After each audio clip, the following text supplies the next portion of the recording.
he has hit back at all those lefties who seem to hate their own country and their own history, who always say that the reason, or the only reason for the British Empire and the fact that Britain gained global power, global wealth, became the most powerful nation, arguably, that this world has ever seen, that was because of slavery and colonialism.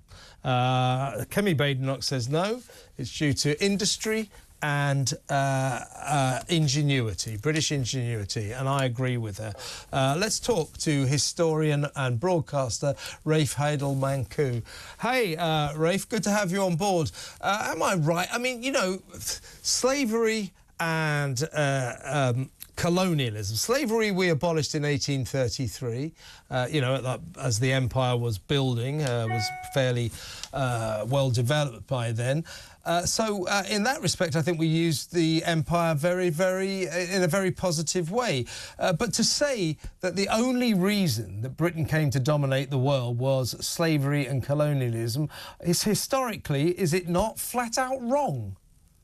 It's absolutely ludicrous, in fact. And, you know, I've been saying this for years, and it's great to see other people now also saying this. I'm speaking to you now. I'm spending the night in Liverpool, which was the centre of the slave trade. You know, at one time, 80% of the slave trade came through Liverpool. And certainly Liverpool did get some benefit from the slave trade and Bristol, but that wasn't replicated in any other cities. And actually, Liverpool's great economic boom happened after the abolition of the slave trade. So what people have to realize is that, you know, slavery certainly made some private individuals wealthy, but out of a population of millions, there were only a few thousand slave owners. And they were the ones who built the stately homes that some people point to as being evidence of the wealth of slavery. But, you know, that doesn't make much of an impact on the actual size of the British economy. And slavery and colonialism certainly didn't fuel the Industrial Revolution.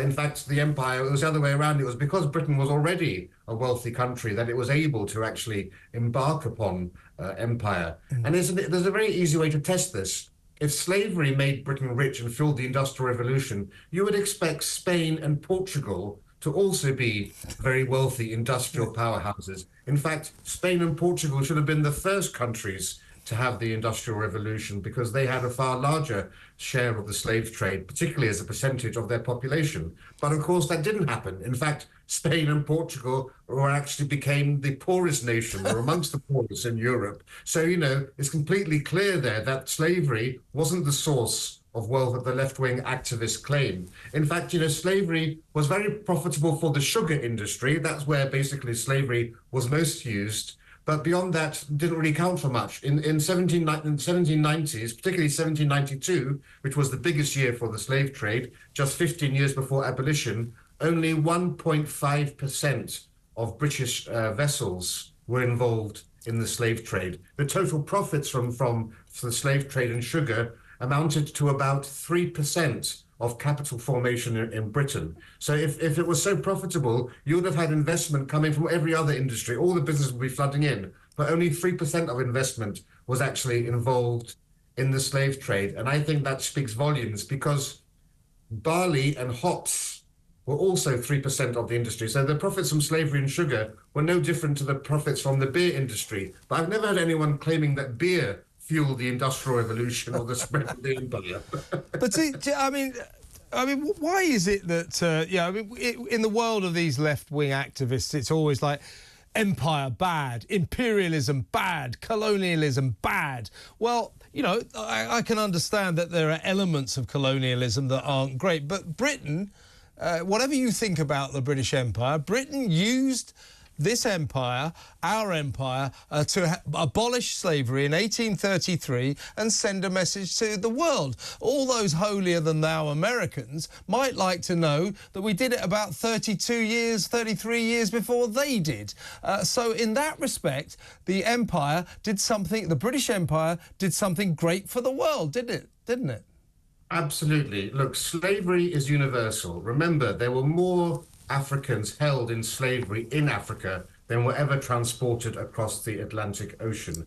When Britain abolished the slave trade, there was huge resistance from Africans who wanted it to continue because it was such a lucrative trade. You know, Europeans didn't go inland. They had their ships moored on the coast, and they purchased slaves from slave markets built on the coast, because Africans were transporting other Africans there. What is unique about Britain is that despite slavery existing for thousands of years, Britain was the first empire in history to actually make itself poorer by spending 2% of its GDP, a sum equivalent to our entire defense budget today, on the Royal Navy's West African Squadron, which enforced an end to the slave trade.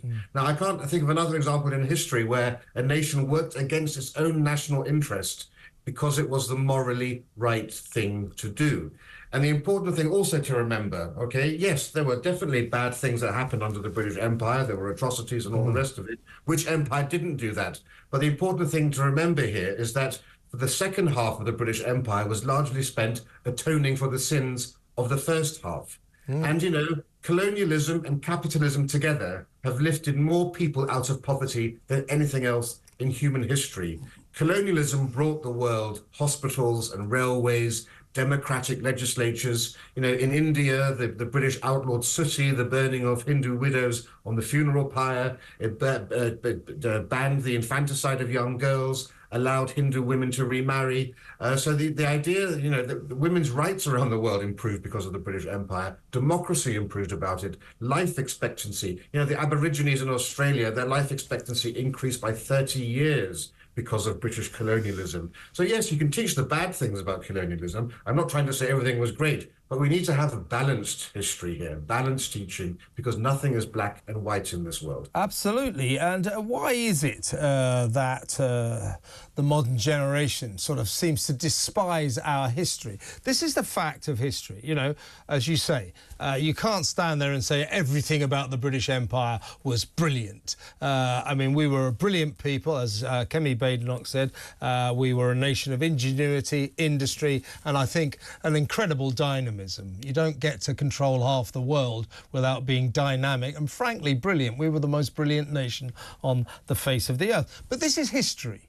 This is history. Why can't the modern generation accept that that's history, that's what happens? There's no point in flagellating ourselves about what happened in the hundreds of years ago.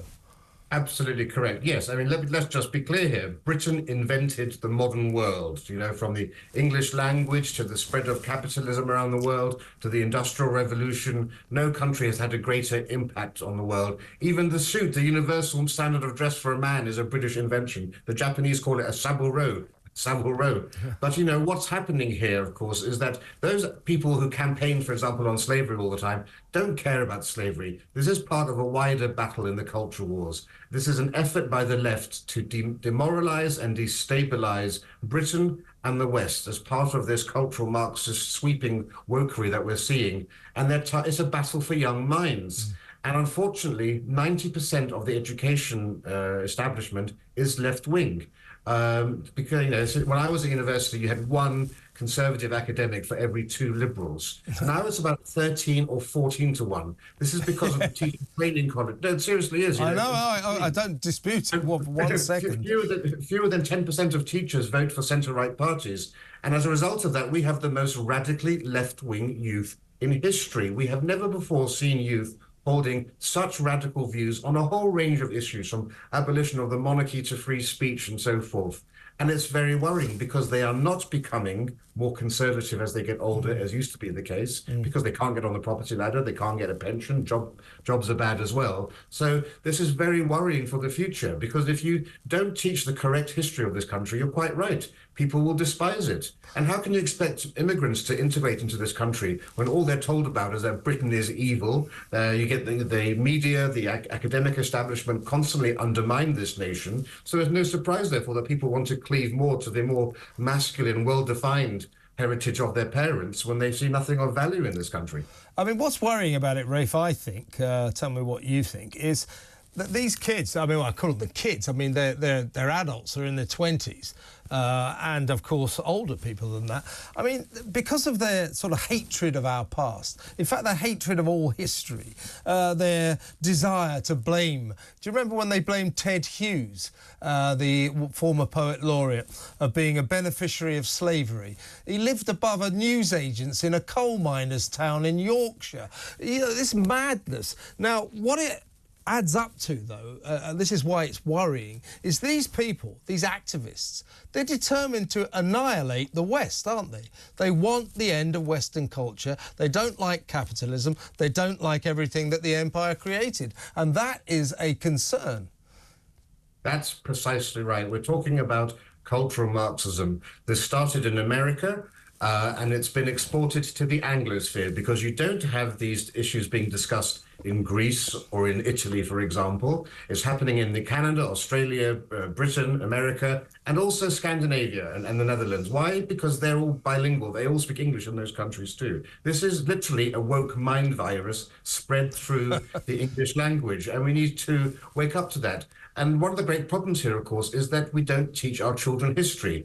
In Europe, the age of stopping history is around 15 or 16. Here, it's 14 years of age. Then they learn about the Tudors, the Nazis. They never learn about the communists and the American West. And they have to also learn about African and Asian cultures as well during that time. You can't teach a kid rounded history. I gave a speech recently to the New Culture Forum on this very topic. We need to teach the chronological history of Britain and Western civilization, the good and the bad, but also celebrating its genius. And that has to go through to the age of 16, because if you're ignorant of history, you are more open to being convinced by fake history and biased history. If you don't know anything about Churchill, of course you're going to believe all the lies and calumnies about him. That's the problem at the heart of all of this. I mean, history is so important. You're so right. It should be taught assiduously and correctly, because who has it said that history to the community is what memory is to the individual, and those who do not learn the mistakes of history are doomed to repeat them, right?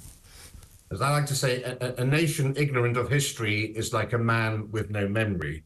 You have to be knowledgeable about history to be an active participant in the world around you. You know, you will value our institutions if you know the long, hard struggle that it got to get us these things. You will value free speech if you learned about what a difficult struggle it was. And you'll understand why they don't have free speech in other countries, why you can't just go to somewhere like Iraq and expect it to become a democracy overnight. Our parliament evolved over hundreds of years in a uniquely British sort of a way.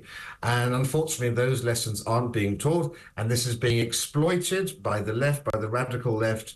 And a lot of this is coming out of our teacher training colleges, as I call them, the woke madrasas, which are the beating hearts of this woke mind virus that we're seeing. And it's really an attempt to create a cultural revolution. And they've succeeded. We've had a long march through the institutions. I keep trying to tell people Britain is a post-revolutionary society. Our institutions look the same from the outside, but the people who run them have nothing in common with the generations before. They're cuckoos in the nest. And unless we try to actually address this by reforming the education system, we won't get anywhere, because this is a battle for young minds, because they are the future. You know, Tory voters are dying off at a rate of 2% a year. We have lost 10% of Conservative voters over the last decade. Thousands are dying each day. They're not getting replenished from the younger generation. So this is an existential crisis, and it can't start at the universities. It has to start in primary schools. You know, Aristotle once said, "Give me a boy at the age of 7, and I'll show you the man." It's at that age that actually you need to make the changes. Was that Aristotle, or was that Wordsworth? That was in the Ode to Intimations of Immortality, wasn't it? It was Aristotle. Was it? Or did Wordsworth nick it? Because it might have nicked it. I'm sure. Well, it's not that original of a thought, but it's a good thought, though. It's a good thought. Yeah, it's in that poem. It's in Ode to Intimations of Immortality, Wordsworth. I never realised it came from Aristotle, but it's a very, very salient point. Excellent to talk to you, Rafe. Please come on again. Let's have another chat like this. It was really good. Excellent. Thank you very much. Rafe Heydel-Mankoo there, talking a lot of sense, if you ask me.